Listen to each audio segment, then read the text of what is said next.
الحمد لله الحمد لله وكفى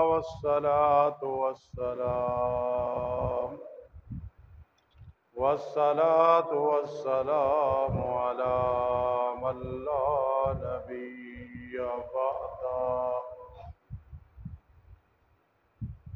وعلى آله وأصحابه وأزواجه أما بعد فأعوذ بالله من الشيطان الرجيم بسم الله الرحمن الرحيم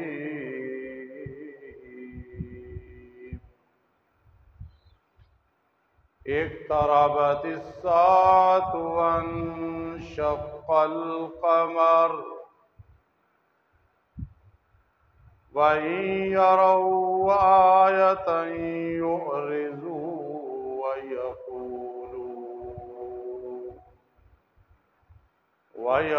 ويقولوا سحر مستمر وكذبوا واتبعوا أهواءهم وكل أمر مستقر ولقد جاءهم من الأنباء ما فيه مزدجر حكمة بالغة فما تغني النذر فتول عنهم يوم يدعو الداعي إلى شيء نكر خش عن أبصارهم يخرجون من الأجداث كأنهم جراد منتشر مهطعين إلى الداع يقول الكافرون هذا يوم عسر كذبت قبلهم قوم نوح فكذبوا عبدنا وقالوا مجنون وازدجر فدعا ربه أني مغلوب فانتصر صدقت يا رب العالمين. قال النبي صلى الله تعالى عليه وسلم الدنيا مزرعة الآخرة أو كما قال النبي صلى الله تعالى عليه وسلم سبحان ربك رب العزة عما يصفون وسلام على المرسلين والحمد لله رب العالمين. اللهم صل على محمد وعلى آل محمد كما صليت على إبراهيم وعلى آل إبراهيم إنك حميد مجيد. اللهم بارك على محمد وعلى آل محمد كما باركت على إبراهيم وعلى آل إبراهيم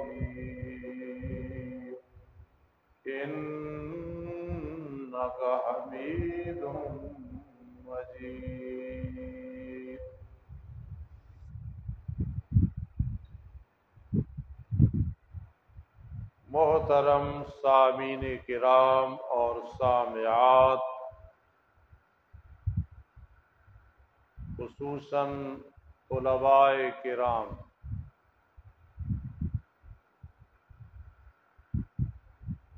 چوبیس گھنٹوں میں انسان کے لیے، اہل ایمان کے لیے سب سے بہترین گھڑی وہ ہوتی ہے جس میں آدمی قرآن مقدس سیکھ رہا ہو یا سکھا رہا ہو۔ اس کے ساتھ کوئی گھڑی مقابلہ نہیں کر سکتی۔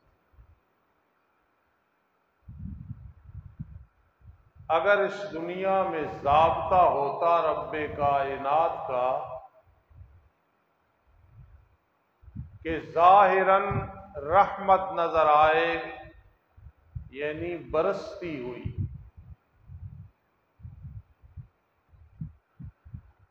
تو وہ قرآن مقدس پڑھنے، پڑھانے والے، سمجھنے اور سمجھانے والے ان پہ ہوتی۔ اب بھی ہے، لیکن ایمان بالغیب کہ رب کائنات یہ چیزیں ظاہراً محسوس نہیں ہونے دیتے، البتہ باطنی دماغ کی ناکیں صحیح ہوں، انسان کی ناک صحیح ہو، انف صحیح ہو، وہ خوشبو محسوس ہوتی ہے۔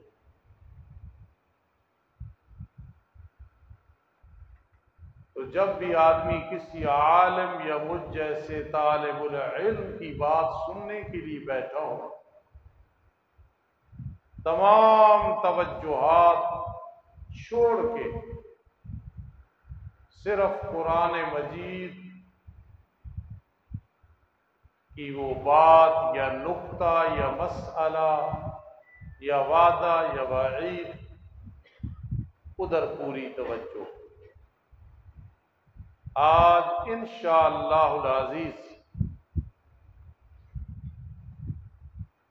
آپ کو ایک ہی بات سمجھانی ہے حالات حاضرہ کے حوالے سے۔ یہ بات ذہن میں رکھیں، قرآن مقدس کا یہ اعجاز ہے، معجزہ ہے، حیران کرنے والی بات ہے۔ جیسے بھی حالات آ جائیں اس دنیا میں، قرآن اس پہ تبصرہ کرتا ہے یا تجزیہ کرتا ہے، یا اس کا اچھا ہونا یا برا ہونا بیان کرتا ہے۔ یہاں مجھ سے زیادہ عمر والے لوگ بیٹھے ہیں، مجھ سے کم بھی بیٹھے ہیں۔ میں نے زندگی میں دیکھا جب بھی کوئی ایسے حالات بنے تو قرآن مجید نے ان حالات کو بیان کیا۔ جس طرح کے نامہ پارہ شروع ہوتا ہے، میرے شیخ قاضی شمس الدین علیہ رحمت وہاں عربی میں فرماتے ہیں کہ جس طرح جنرل ضیاء الحق مرحوم، ذوالفقار علی بھٹو مرحوم، ان دونوں کا موازنہ کر کے ایک مثال دے دیتے۔ آج اگر کوئی مفسر تفسیر لکھے تو شاید آج ظالموں اور فرعونوں میں سے اسرائیل کا ذکر کرے گا، اور مظلومین میں سے فلسطین کا، غزہ کا ذکر کرے گا۔ آج اگر کوئی مفسر قرآن تفسیر لکھے اور حالات حاضرہ مثال دے اللہ کے عذاب کی، گرفت کی یا آزمائش کی، ان بطش ربک لشدید، تو یہ سیلاب کے حوالے سے کہ ایسے ہوا، یہ مثال دے۔ سمجھانا چاہتا ہوں قرآن مقدس کا معجزہ ہے، حالات حاضرہ ضرور بیان کرتا ہے۔ ہاں اگر ہمیں سمجھ نہیں آتی، ہمارے علم اور عقل کم ہے، اس کا مطلب یہ نہیں کہ نہیں ہے قرآن مجید میں تمام، کوئی بات لے آؤ حالات حاضرہ ہے۔ جس طرح میں کہا کرتا ہوں کہ قرآن کے سامنے لے آؤ کوئی بگڑا ہوا، کوئی بھی بگڑا ہوا، پورے جہان کا بگڑا ہوا، قرآن مجید دھکے نہیں دیتا، اسے سمجھا دیتا۔ کسی کے بارے قرآن نہیں کہتا میرے پاس جواب کوئی نہیں، قرآن اسے جواب دیتا اور پیار سے سمجھاتا۔ مشرک ہے، کافر ہے، دہریہ ہے، اہل قرآن ہے، تقدیر کا منکر ہے، قیامت کا منکر ہے، عذاب قبر کا منکر ہے، کسی حرام کو حلال بنا رہا ہے یا حلال کو حرام بنا رہا ہے، بہت بڑا نافرمان ہے، غدار ہے، چور ہے، ڈکیت ہے، ظالم ہے۔ نبی اکرم صلی اللہ علیہ وسلم کی خطب نبوت پہ ڈاکہ ڈال رہا ہے، کوئی بھی ہے۔ قرآن مجید اسے دھکے نہیں دیتا، اسے سمجھاتا ہے۔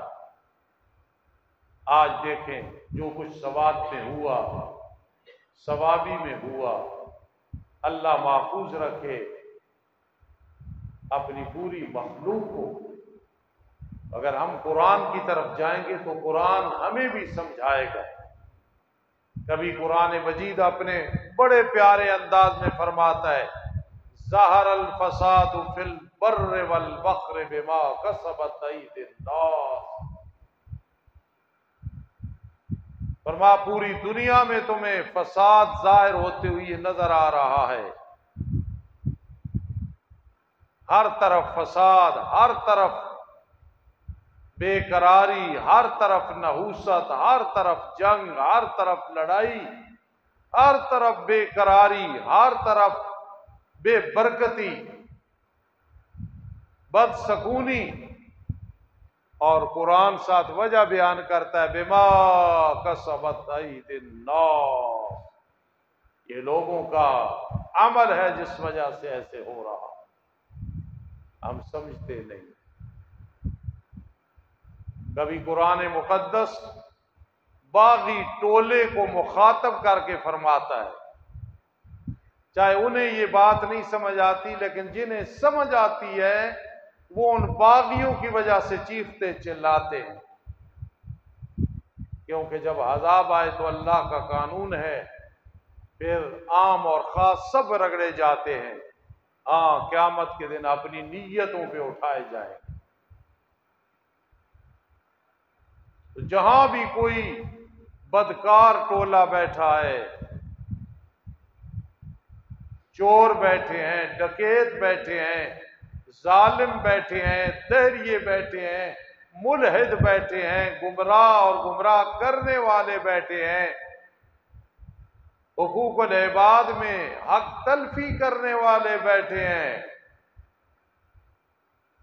قرآن مجید نباز قوم ہے، نبض پہ ہاتھ رکھ کے بیان کر دے۔ ہم نے بڑے بڑے حکیم دیکھے جو نباز تھے۔ فلسفے کی یہ کتاب ہے ہدایت الحکمت، اس کی شرح ہے میرزی، آگے ہے صدرہ شمس باز کا۔ پچھلے سال میں نے اپنے تمام مدرسے کے اساتذہ کو یہ کتابیں پڑھائی ہیں، یہ تکمیل میں ہے، اب نصابوں میں نہیں۔ یہ جو میں نے ہدایت الحکمت پڑھی تھی، اٹک میں ایک حکیم تھے فاضل دیوبند، مولانا محمد ابراہیم رحمت اللہ تعالی علیہ، بابا ابراہیم رحمہ اللہ انہیں کہتے تھے، ان سے میں نے پڑھی تھی۔ بڑے نباز، بڑے ماہر تھے۔ مثال کے لیے کہہ رہا ہوں تو نباز قوم قرآن مجید جیسی کوئی چیز ہے۔ صاحب قرآن محمد الرسول اللہ صلی اللہ علیہ وسلم اپنے زمانے مبارک میں نباز امت تھے۔ اب قرآن مجید فرقان حمید جو ان پہ نازل کیا گیا، یہ نباز ہے، نبض کو جانتا ہے، موقع معال کے مطابق بتاتا ہے تجھے کیا ہے اور علاج کیا ہے۔ اتنی بڑی اللہ کی رحمت ہے، اتنی بڑی اللہ کی رحمت۔ کوئی بھی گمراہ باغی فرقہ بیٹھا ہو نا، قرآن مجید ایسے کہتے یا ایھا الناس انما بغیکم علی انفسکم، جو بغاوتیں کر رہے ہو، سرکشیاں کر رہے ہو، گناہ کر رہے ہو، بہت بڑی غلط فہمی ہے کہ انسان اللہ کی نافرمانی کرے اور سمجھے گرفت کوئی نہیں۔ یہ بہت بے وقوفی ہے، کم عقلی ہے۔ غلطیاں کرے اور کہے گرفت کوئی نہیں، پکڑ کوئی نہیں، یا نحوست کوئی نہیں۔ انداز ہر عذاب کا اپنا اپنا ہے۔ سنستدرجہم من حیث لا یعلمون، فرمایا ہم ایسی گرفت کرتے ہیں انسان کو پتہ ہی نہیں ہوتا۔ اس دنیا میں آدمی جب بے قرار ہوتا ہے، بدسکونی میں ہوتا ہے، نیند حرام ہو جاتی ہے، نیک لوگوں کے لیے تو وہ آزمائش ہے، ہم ان کے بارے اچھے خیالات رکھیں گے۔ لیکن اگر کوئی گناہ کا مرتکب ہے اور سچے دل سے توبہ نہیں کی، اس کی بدسکونی بالکل عذاب ہے 100%، اسے سمجھ نہیں آ رہی، اس کی کوئی پریشانی بھی ہے، کوئی بیماری بھی ہے، وہ عذاب ہے۔ اور اللہ پاک سخت ناراض ہوتے ہیں اس آدمی پہ جس پہ امتحان یا عذاب آ چکا اور اسے پرواہ ہی نہ ہو۔ اللہ اس شخص پہ، حدیث میں آتا ہے، مبتلا، کسی پریشانی میں مبتلا ہے اور وہ مبتلا آدمی پرواہ ہی نہیں کر رہا، اور جو گڑ گڑا کے استغفار کر رہا ہے، توبہ کر رہا ہے، اللہ پاک اس پہ راضی ہو۔ قرآن مجید مخاطب کر کے کہتا ہے یا ایھا الناس انما بغیکم علی انفسکم، جو سرکشیاں کر رہے ہو کسی کو پتہ ہے یا نہیں پتہ، جو خیانتیں بددیانتیاں کر رہے ہو کسی کو پتہ یا نہیں پتہ، یاد رکھنا انما بغیکم علی انفسکم، یہ بغاوت کا وبال تم پہ ہے۔ کبھی تمہارے ذہن منتشر ہو گئے، کبھی دماغ، کبھی دل، کبھی مالی پریشانی آ گئی، جانی پریشانی آ گئی، دشمن پیدا ہو گئے، اولاد باغی ہو گئی، بیوی باغی ہو گئی، پیار کرنے والے چھوڑ گئے، فرما بردار پرواز کر گئے۔ قرآن نے کہا یا ایھا الناس انما بغیکم علی انفسکم، ایک آدمی خدا نخواستہ ایسا گناہ کر رہا ہے کہ اس کا ذہن ہے کہ اگر کسی کو پتہ چل جائے میرے ساتھ تو کوئی سلام نہیں لے گا، لیکن شکر ہے کسی کو پتہ نہیں۔ ایک آدمی خیانت کر رہا ہے، اس کا ذہن یہ ہے میری اس خیانت کا کسی کو علم نہیں ہے۔ ایک آدمی کوئی ظلم کر رہا ہے اور وہ سمجھتا ہے کسی کو پتہ نہیں ہے، جب پتہ نہیں تو یہ خیال کرے یا ایھا الناس انما بغیکم علی انفسکم، بغاوت کا وبال تمہاری جان پہ ہے، تمہیں محسوس نہیں ہو رہا۔ سب سے بہترین حل یہ ہے کہ استغفار زیادہ کرنا۔ میں کہا کرتا ہوں وبالاسحار هم یستغفرون، یہ جو قرآن مقدس میں آیا نا، بہت بڑا درجہ ہے، سحری کے وقت اٹھ جایا کرو، استغفار کیا کرو۔ بالفرض نہیں توفیق مل رہی یا طاقت نہیں ہے تو بستر پہ لیٹ کے سحری کے وقت استغفر اللہ کثرت سے پڑھا کرو، ان میں آ جاؤ گے وبالاسحار هم یستغفرون۔ اللہ پاک نقل شکل کو بھی قبول فرما لیتے۔ من تشبہ بقوم فہو منہم، ایک قوم روتی ہے رو اس کی داڑھی گیلی ہو جاتی ہے آنسوؤں کے ساتھ، اور ایک کو رونا نہیں آ رہا لیکن شکل بنا لیتا ہے اس آدمی کی طرح، تو من تشبہ بقوم فہو منہم، وہ انہی میں سے ہو جائے گا، انہی میں سے شمار ہوگا۔ اس کے لیے کئی لوگ ہوتے ہیں، میں کہا کرتا ہوں سحری کے وقت انہیں جاگ آ جاتی 3 بجے جی، پھر نیند نہیں آتی، وہ ایک الارم ہوتا ہے، اللہ کی طرف سے رحمت ہوتی ہے، آ کے جبرائیل امین نہیں کہنا اٹھ تہجد پڑھ، آسمان سے آواز نہیں آئے گی، مدبر الامور ہے وہ، جو تیرا نیند کا نہ آنا وہ اشارہ ہے کہ اٹھ اللہ کو یاد کر، آخر تو نے میرے پاس آ جانا۔ اس لیے قرآن مجید فرقان حمید حالات حاضرہ بیان کرتا ہے، اور سمجھنے والے جب سمجھتے ہیں پھر ان کی جو حالت بنتی ہے انہیں پتا ہے۔ آج کل سیلاب ہے، اللہ کا عذاب ہے، اور اللہ ان پہ تو امتحان ہے یا عذاب ہے، ہمارے لیے بہت بڑی آزمائش ہے کہ ہم کیا کردار ادا کر رہے ہیں۔ وہ ان کے لیے تعاون بھیج رہے ہیں یا رو رہے ہیں یا دعائیں کر رہے ہیں یا لوگوں کو ترغیب دلا رہے ہیں یا رو رو کے یہ دعا کر رہے ہیں۔ قرآن مجید نے اس موقع پہ بھی ہمیں سمجھایا ہے کہ جب بھی کوئی ایسے حالات آ جائیں تو ایسی دعائیں کیا کرو، ربنا ولا تحملنا ما لا طاقت لنا به واعف عنا واغفر لنا وارحمنا انت مولانا فانصرنا علی القوم الکافرین۔ یہ دعا کیا کرو، یاد کر، نہیں تو ترجمہ یاد کر، ربنا ولا تحملنا ما لا طاقت لنا به، اے اللہ وہ پریشانیاں ہم پہ نہ ڈالنا، تکلیفیں نہ ڈالنا، عذاب سیلاب زلزلے نہ لانا جس کی ہمارے اندر طاقت نہیں ہے۔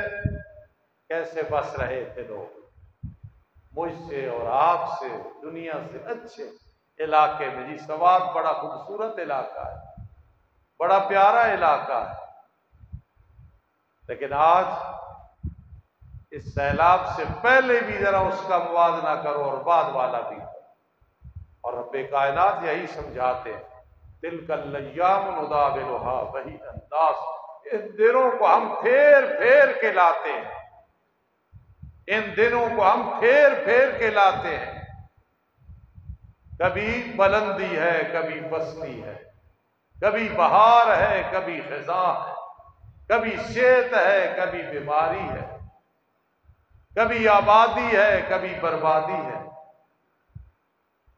کبھی زندگی ہے کبھی موت ہے، کبھی لوگ اس جسم سے محبت رکھتے ہیں، کبھی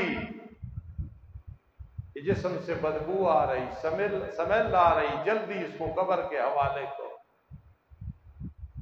قرآن مجید نے جو ہمیں سمجھایا، نباز قوم ہے، نباز مخلوق ہے قرآن مقدس۔ ربنا ولا تحملنا ما لا طاقت لنا به، اللہ کمزور ہے، وہ پریشانی ہم پہ نہ نازل فرمانا جس کی طاقت نہیں۔ پھر اپنے دل میں اس کو آدمی کھولے، فلاں محبوب، فلاں رشتہ دار، فلاں اولاد، فلاں اولاد کی اولاد، اللہ میری زندگی میں اس کو کچھ نہ ہو۔ یا اللہ دماغ کام کر رہا ہے، حافظہ کام کر رہا ہے، زبان کام کر رہی ہے، رب کائنات اس نعمت سے محروم نہ کرنا۔ اللہ کاروبار ہے، کسی کا محتاج نہیں، 10 آدمیوں کو کھلا کے سوتا ہوں، اللہ غربت آ جائے، فقر آ جائے، محتاجی آ جائے، اللہ ایسے نہ کر۔ اس لیے سورۃ القمر میں نے شروع کی، ایک ہی بات سمجھاؤں گا انشاءاللہ ہر کسی کو سورۃ القمر 27واں پارہ، اس میں 55 آیات ہیں، 3 رکوع ہے۔ ذرا سمجھانے کا انداز دیکھیں، سمجھانے یہ بھی ایک اللہ کا انعام ہوتا ہے، لیکن قرآن جیسا اور صاحب قرآن جیسا کوئی سمجھانے والا آپ کو نہیں ملے گا۔ دوسرا نمبر ہے صحابہ کرام کا، پھر ہے تابعین کا، پھر ہے علماء حق کا، اور اس سے پہلے ہے ائمہ کرام کا، کہ بات سمجھائی اور ایسے انداز سے سمجھ۔ میں بخاری شریف پڑھا رہا تھا، توجہ کرنا۔ علامہ انور شاہ کاشمیری میرے دادا استاد، میرے استادوں نے ان سے پڑھا دارالعلوم دیوبند میں۔ بات آئی کہ اگر عورت کچن میں سے کچھ دے دے، سالن پکا ہوا ہے، حلوہ پکا ہوا ہے، روٹی پکی ہوئی ہے، وہ دے دے، لیکن مفسدہ نہ ہو۔ مفسدہ سے یہ مراد فضول خرچ نہ ہو، نقصان کرنا مقصد نہ ہو، بچ گیا ہے کیا کریں گے، دے دیں، جس طرح ماں بہنوں کی عادت ہوتی ہے۔ یا وہاں خازن ہے، حدیث میں آتا ہے خزانچی، وہ کہے بچ گیا، مالک نے کہہ دیا، اس نے دے دیا کسی کو، قربان جاؤں، آپ حیران ہو جائیں گے۔ یہ وہ علامہ انور شاہ کاشمیری ہے، فرماتے تھے اگر سارے کتب خانے مٹ جائیں میں پھر ساری کتابیں لکھ دوں گا، واقعی یہ حقیقت ہے۔ اور فرماتے تھے ہاں ہدایہ ایسی کتاب ہے کہ میں نہیں لکھ سکوں گا، عیبیت بیان کرتے تھے، ہدایہ اولین ہدایہ اخیرین، یہ بہت مشکل کتاب۔ اتفاقاً میرے ایک زمانہ طالب علمی میں تو دوست تھے، بعد میں آ کے میرے پاس یہاں 4 سال پڑھا، عالم بنے، وہ یہاں بیٹھے۔ طالب علموں میں ہدایہ حل کر رہا تھا، زور کے بعد یا 12 بجے مسجد میں اکیلا بیٹھ کے، بڑا مشکل ہے، میں حل کر رہا تھا، یہ اوپر سے آ گئے، یہ بچے تھے، اور میں اپنی جگہ تقریر کر رہا تھا کہ استادوں کو ٹیسٹ دینا ہے۔ انہوں نے جب پوچھا تو حالانکہ بچے تھے، ہنسنے لگے کہ یار حبیب الرحمان، اس وقت مجھے حبیب الرحمان کہتے تھے، بعد میں 4 سال مجھ سے پڑھا، استاد کہتے ہیں حبیب الرحمان یہ کیا دلیل ہے، کیسے امام صاحب نے اخذ کی ہے ہدایہ اتنی مشکل کتاب؟ تو علامہ انور شاہ کاشمیری فرماتے سب کتابیں ختم ہو جائیں، پانی بہا کے لے جائے، میں پھر لکھ دوں گا، لیکن ہدایہ میں نہیں لکھ سکتا۔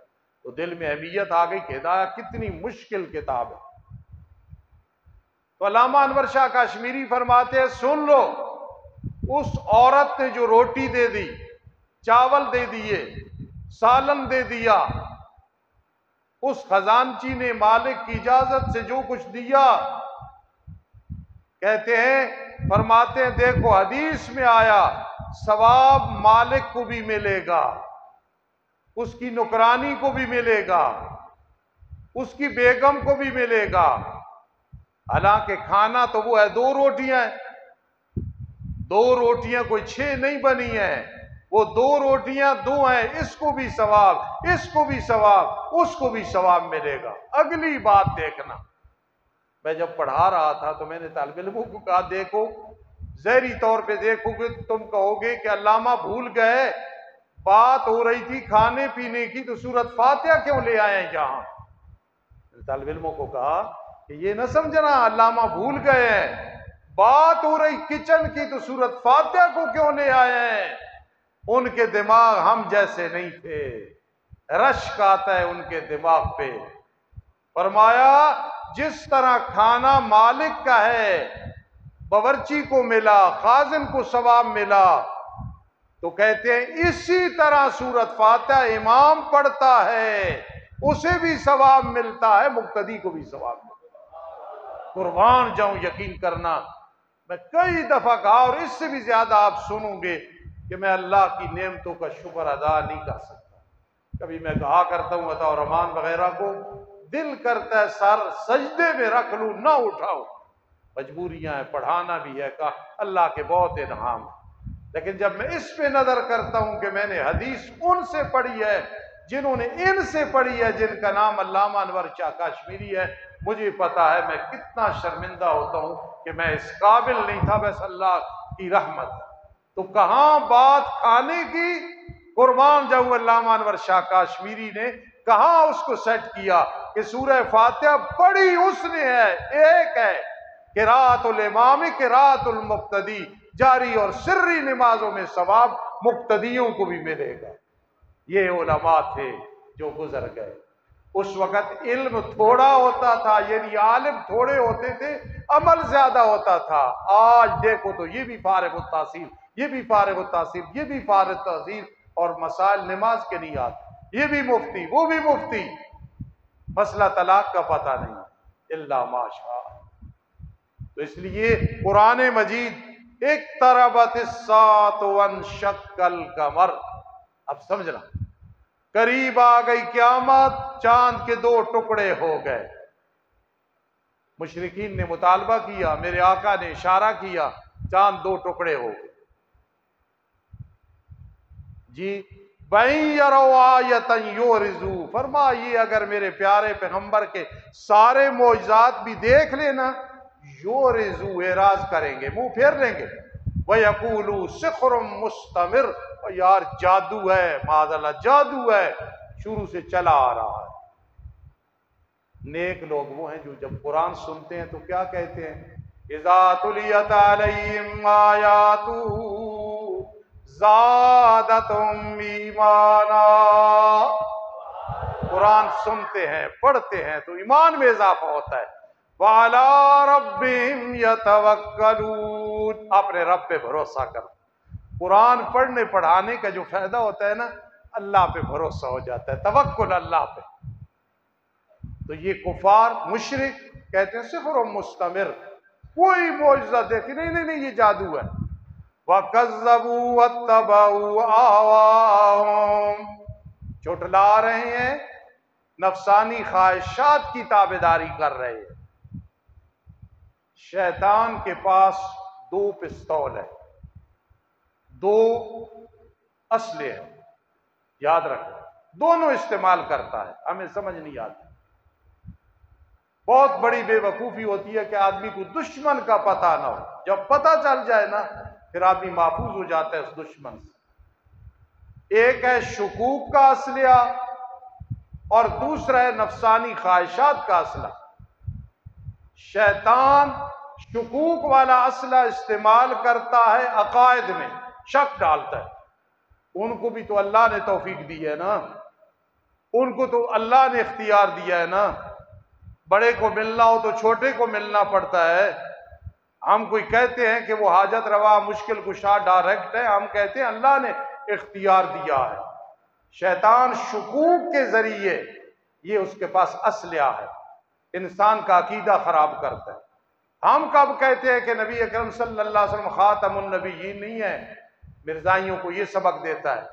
ہم کہتے ہیں کہ وہ آپ جس پہ مور لگا دیں، تو ہمارے مرزے پہ مور لگائی عمل کی وجہ سے۔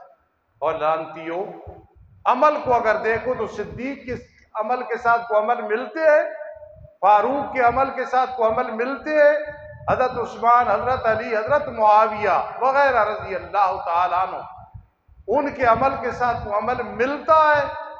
تمہارے کانے اور ملعون اور حرام زادے پہ ہی عمل سیٹ ہونا تھا؟ یہ شکوک ڈالتا ہے۔ اور جی دیکھو نا، قریبی ہے حضرت علی، تو انہیں چوتھا نمبر کیوں دیا جاتا ہے؟ وہ پہلے نمبر پہ تھے۔ قرآن کہتا ہے لَإِنْ أَشْرَكْتَ لَيَحْبَطَنَّ عَمَلُكَ، میرے لاڈلے پیغمبر بالفرض آپ سے شرک ہو گیا، آپ کے اعمال ضائع ہو جائیں گے۔ شیعہ تفسیر کرتا ہے لَإِنْ أَشْرَكْتَ، اگر آپ نے علی کی خلافت میں ابو بکر وغیرہ کو شریک کیا تو آپ کے اعمال ضائع ہو جائیں گے۔ کہاں کی بات کہاں لے گئے؟ یہ شکوک ہے نا جو شیطان کی طرف سے۔ حضرت فاروق اعظم حجر اسود کا بوسہ لے رہے، اِنَّكَ حَجَرٌ لَا تَنْفَعُ وَلَا تَضُرُّ، تو پتھر ہے، نہ نفع دے سکتا ہے نہ نقصان۔ میرے آقا نے نہ چوما ہوتا تو میں کبھی بوسہ نہ لیتا۔ شیعہ کو موقع ملا، یہ شکوک شیطان نے ڈالے نا۔ نہیں وہ حضرت علی تھے، عمر نہیں تھے رضی اللہ تعالیٰ عنہ۔ اچھا، تو حضرت علی نے یوں تو نہیں کہا تھا تو نفع نہیں دے سکتا، تو نقصان نہیں، فرماتا تو پتھر ہے، نفع بھی دیتا ہے نقصان بھی دیتا ہے، لہٰذا ہم نے بھی تو پتھر پہنے ہوئی ہیں نا، یہ انگوٹھیاں زبرجد ہے فلاں۔ یہ شکوک ہے۔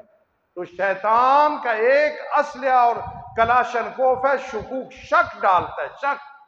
پھر استاد محترم رحمہ اللہ فرماتے تھے شیطان کی ایک جماعت ہے خنزب، وہ نماز میں آ کے رولا ڈالتا ہے اور کہتا ہے تیری نماز نہیں ہوئی۔ جب یہ کہے، استاد فرماتے تھے حدیث میں آتا ہے تم کہہ دو میری ہو گئی، تیری بے ایمان نہیں ہوئی ہوگی۔ تو یہ شکوک شیطان کے پاس ایک اسلحہ ہے، اس سے عقیدے کو خراب کرتا ہے۔ اور دوسرا ہے نوجوانوں نفسانی خواہشات، کہ انسان اپنے دل کی مانے اور گناہ کرے، دین کی پرواہ نہ کرے۔ نفسانی خواہشات یہ شیطان کا حملہ ہے۔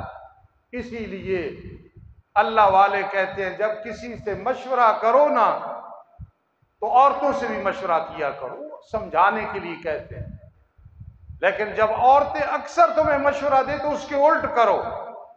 کیوں؟ کہ وہ ناقص العقل ہوتی ہے۔ لیکن وہ عورتیں نہیں جو امی عائشہ صدیقہ رضی اللہ تعالیٰ عنہ ان کی بیٹیاں، اور کبھی اللہ والے سمجھاتے ہیں جب تم کوئی کام کرو نفس سے پوچھو، نفس سے، نفس کیا کہتا ہے، جو کہے وہ نہ کرنا، کیونکہ نفس تمہیں غلط چیز کی طرف لے کے جائے گا، نفس کی بات نہ ماننا۔ اللہ اکبر۔ تو نفسانی خواہشات شیطان کا اسلحہ ہے، انسان کے اعمال کو خراب کرتا ہے، گناہوں کی طرف اس کو لے کے آتا ہے، اور وہ آہستہ آہستہ گناہ کو چھوڑ دیتا ہے۔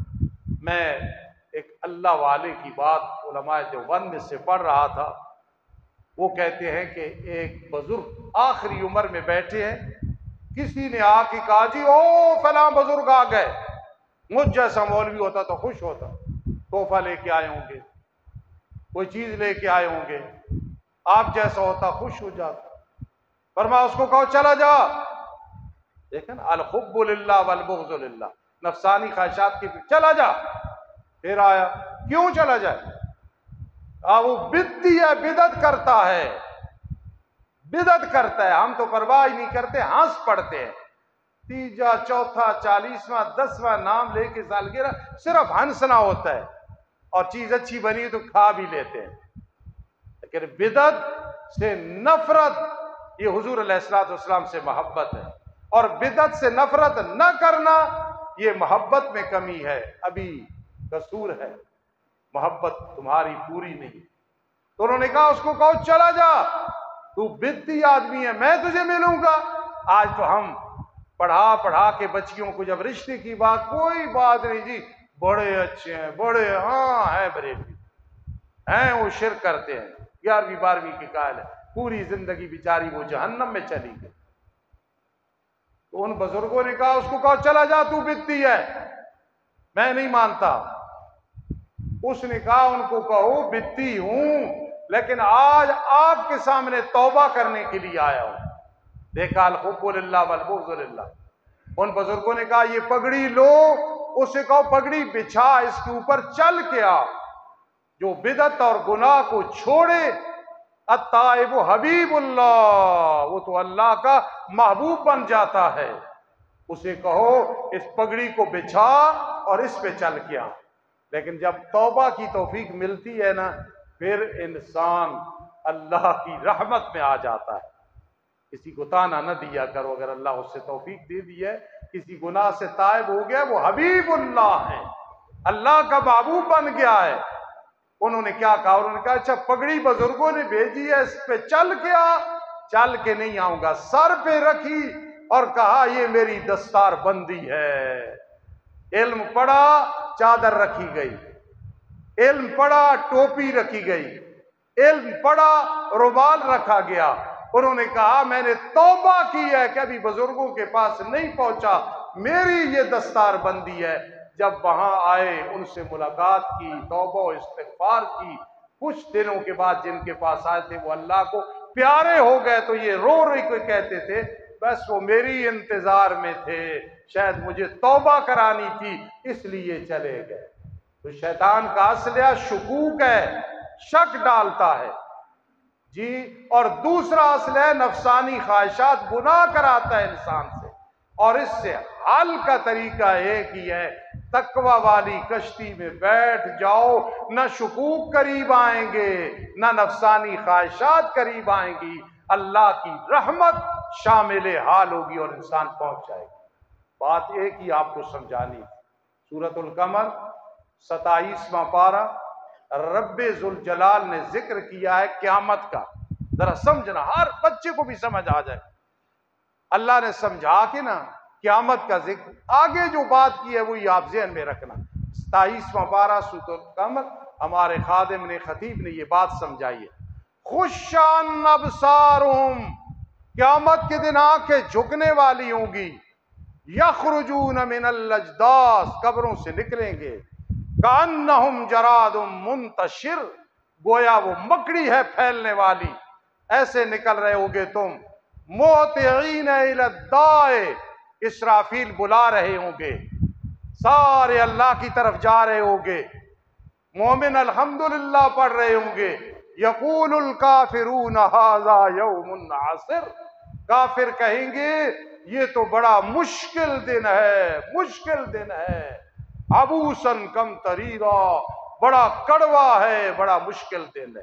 اتنی بات سمجھی کہ سورۃ القمر میں رب کائنات نے قیامت کا ذکر کیا، ہر آدمی ذہن میں رکھ، ذکر کیا، اس کے کرنے کے بعد قبر، اس کے بعد قیامت کے بعد کیا ذکر کیا؟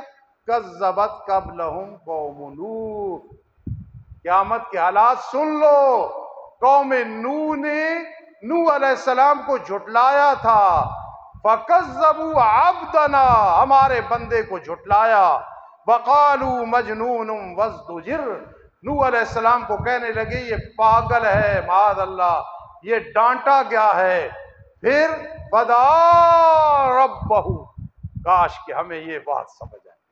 بڑی عجیب زندگی ہوتی ہے، چاہے کچھ بھی نہ ہو، کوئی بھی ساتھ نہ ہو، انسان کو رب سے مانگنا آ جائے، اور جب کوئی پریشانی ہے تو وقت تلاش کرے، بس جلدی صدقہ کروں اور رب کو پکاروں، یہ وہ انسان ہے کہ جس پہ اللہ بہت راضی ہوتا ہے۔ فَدَعَا رَبَّهُ، نوح علیہ السلام کو پتا تھا آدم علیہ السلام ہے، فلاں پیغمبر ہیں، کسی کی قبر پہ نہیں گئے، شجر پہ نہیں گئے، فَدَعَا رَبَّهُ، اپنے رب کو پکار۔ خدا کی قسم 10 سپیکر لگا لو نا اور آپ رب کو پکارو اور عقیدہ صحیح نہ ہو تو یاد رکھنا کوئی فائدہ نہیں ہوگا۔ بالکل آہستہ آواز میں، اذ نادى ربه نداء خفیا، اللہ کو پکار کے دل سے کہو یا ارحم الراحمین، شک کرنا بھی کفر ہوگا، اللہ اسی وقت مسئلہ حل کر دیا۔ اور اگر کوئی نہیں استاد جی اس وقت نہیں ہوا، آج ایک آدمی کی شادی ہوئی، میں کہوں جا اللہ تجھے بیٹا دے، اوپر سے آواز آئے دعا قبول ہو گئی، تو وہ کہے کوئی نہیں قبول ہوئی، استادوں نے دعا کی تھی، بیٹا 8-9 مہینے کے بعد انشاءاللہ آئے گا۔ میں کہوں کسی کو جا میرے بیٹا تجھے اللہ حج کرائے، دعا ہو جائے قبول، وہ کہے استاد جی کیسی دعا کی ہے، وہ ذوالحج میں ہوگا، سفر میں نہیں ہوگا۔ اسی طرح ہماری ساری دعائیں اپنے اپنے ٹائم پہ قبول ہو جاتی ہیں۔ فدعا ربہ، میری عادت ہے جب عمرے پہ جاؤں، حج پہ گیا تو میں ملتزم کو پکڑ کے دعا کرتا ہوں جو اللہ توفیق دیتا ہے۔ تو بعض اوقات میں سوچتا ہوں بڑی لمبی سی دعا کی تھی، میرا خیال ہے یہ بھی مانگا تھا، اللہ نے عطا کر دیا۔ یہ آپ کی تربیت کے لیے کہہ رہا ہوں، ایسے کرنا۔ جب بھی عمرے پہ جاؤ کسی طریقے سے ملتزم کو ہاتھ لگا لو، بس پھر دیوانے ہو جاؤ، مانگو جو ہے انشاءاللہ تم بھول جاؤ گے، اللہ نہیں بھولے گا، ٹائم پہ وہ نعمت عطا کرے گا۔ فدعا ربہ، حضرت نوح علیہ السلام نے اپنے رب کو بلایا، انی مغلوب فانتصر، میں عاجز ہو چکا، فانتصر، اللہ خود ان سے انتقام لے۔ اب جو میں سمجھانا چاہتا تھا، اللہ نے جب مدد کی تو کیسے کی؟ نوح علیہ السلام کی، ففتحنا ابواب السماء بماء منہمر۔ میرے استاد محترم مولانا سلطان محمد، اللہ کی کروڑ رحمتیں استادوں کی قبر پہ، یہاں بڑا عجیب معنی کرتے تھے، فرمایا پھر ہم نے آسمان کے دروازے کھولے۔ محاورے کا ترجمہ کر سکتے ہیں، ہم نے بادلوں کو پھاڑا، بادلوں کو ٹکرایا، نتیجہ کیا نکلا؟ ففتحنا ابواب السماء، آسمان کے دروازے ہم نے کھولے، بماء منہمر، پانی جو ٹوٹ کے برسا۔ 24 گھنٹے میں بارش وہ کام نہیں کرتی، جو بادل ٹکرائیں تو 10 منٹ میں پانی اکٹھا ہو جاتا ہے، سیلاب اور عذاب بن جاتا ہے۔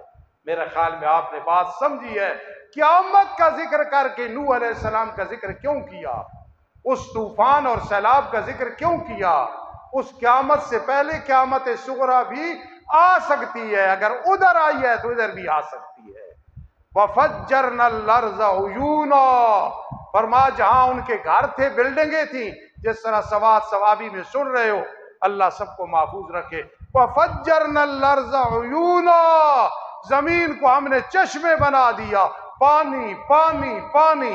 فَالْتَقَى الْمَاءُ عَلَىٰ أَمْرٍ قَدْ قُدِرَ وَحَمَلْنَاهُ عَلَىٰ ذَاتِ أَلْوَاحٍ وَدُسُرٍ، ہم نے نوح علیہ السلام اور 80 82 یا 83 آدمیوں کو کشتی میں بنا دی اور انہیں بچایا۔